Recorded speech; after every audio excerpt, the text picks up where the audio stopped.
All employers with more than 5 staff are required to complete a written assessment of the risks involved in asking staff to drive on business. This is required under the Management of Health and Safety at Work Regulations 1999. Your risk assessment has 2 purposes. The first is to identify the risks inherent in asking your staff to drive on business, so the employer can then work to minimise those risks, and as far as possible, drivers and others are not put at risk. The second is to highlight areas where the employer could be left exposed if they were ever prosecuted in court.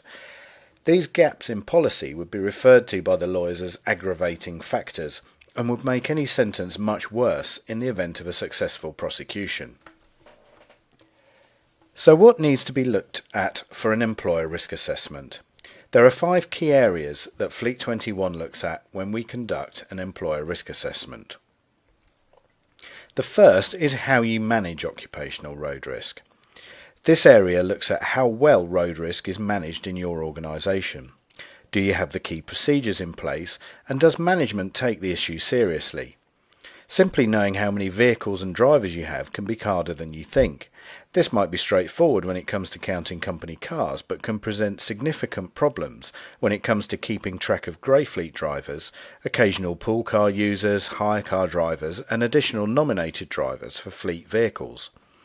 Does your organisation make sure all these drivers know what is required of them? Compliance checks for business drivers. If asking someone to drive on behalf of the business, the employer must check that they hold a valid driving licence. Employers should be looking to actively monitor all their drivers' licences against the DVLA database.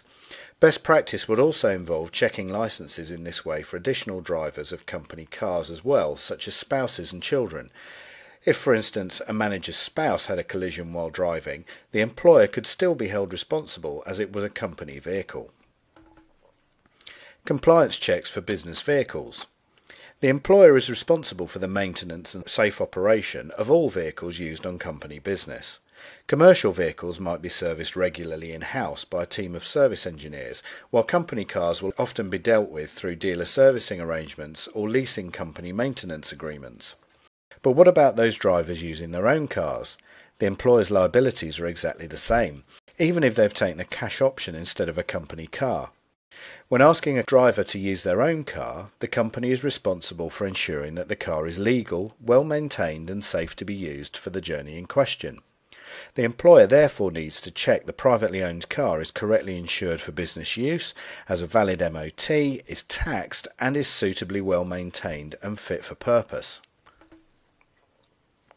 Identifying high-risk drivers. Employers should look at how to identify and help high-risk drivers before they have an accident. Monitoring driving licences will highlight those with various motoring convictions, while online risk assessment systems can help identify those with poor attitude, road knowledge or driving skills. And once the high-risk drivers have been identified, employers need procedures in place for dealing with these drivers as quickly as possible. Driver policy. All employers should have a document that states what responsibilities both they and their drivers have with regard to business journeys. It sets out the required standards of behaviour that will minimise the other risks outlined above. If you would like more information on business driver safety, make sure you follow the Fleet21 social media channels as we regularly post articles, videos and FAQs on Twitter, Google+, YouTube, LinkedIn and Facebook, which you can then also share with colleagues. You can follow us by clicking the social media icons in the top right hand corner of the fleet21.com website. You can also sign up for our free quarterly e-magazine, Fleet Safety Advisor, which contains articles on all aspects of business driver safety at fleetsafetyadvisor.com. And finally, if you would like to discuss any of the issues in this presentation, please call us on 020 3440 5869.